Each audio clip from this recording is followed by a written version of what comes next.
So how would I use the fruit class and the fruit stand class now?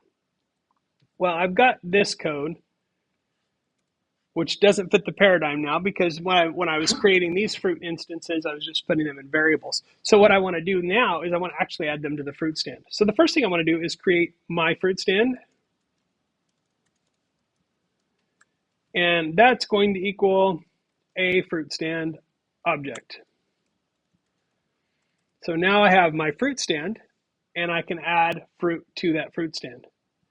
And the easiest, most direct way to do this is just by embedding one class inside the others as a call or as an object that it inherits. So if I say my fruit stand dot add fruit, and it needs, when I add a fruit, in this, it's very tempting to just say apple 27 cents and 10, but it can't do that because fruit stand only accepts fruit objects. So I need to create a fruit object.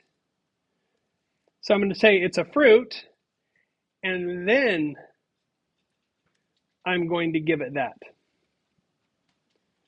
Okay, so I'm using fruit stand dot add fruit, and then I'm giving it a fruit instance. I'm creating that instance right there on the fly. So let's add some more fruit.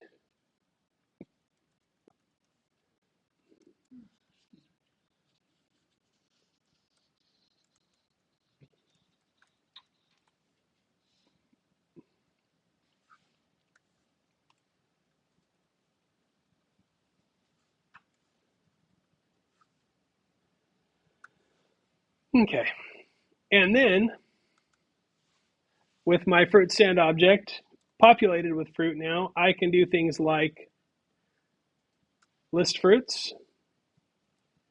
So when I run that code, now you can see what we did here. You added 10 apple to the stand. I guess I could have made those plural or something, so my feedback is making a little more sense. This is where debugging comes in testing, right? So I added 10 apple, new fruit is added, 20 new fruit is added. Take note that this message, this part of the message comes from the object, the fruit object. This comes from the fruit stand object saying that it was added. So sometimes you need both messages, sometimes you don't. Sometimes you decide which place is more appropriate to include the message. And then when I've added all the fruit, then I print out the inventory for my fruit stand, and you can see it's all nice and organized and lined up. Very nice. So if I wanted to now, I could also remove a fruit. So if I go my fruit stand dot remove fruit, and I'm going to say apple, and then let's print it again, my fruit stand dot list fruit, to see if the apple was removed. Okay, so there's all of that. You can see apple has been removed, and then the next time I print it, that works just fine. And if I give it something that's not there, like grapes, then instead of removing it, it says grapes was not found. That shouldn't have said it 3 times. My guess is that I indented it incorrectly. So let's look at that. Remove fruit. Okay. Yes, it's saying it every time it goes through that loop. And if I do this, then it will no longer do that because it's supposed to be after the loop. So there we go. Grapes was not found only one time. Nothing happens to my inventory because there's nothing to remove.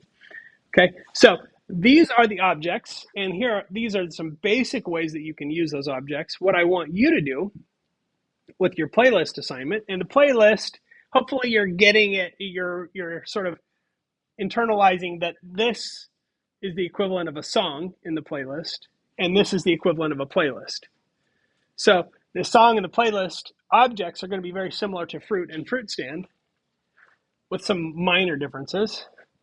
And these are just some direct implementations of those. What I want you to do is create the objects and then build an application that allows interaction with the user where you say, well, what do you want to do next? I click 1 for, or press 1 for adding a new song, and then it asks them what's the title, what's the rating, what's the year, and then it invokes that ability to add a new song using those objects.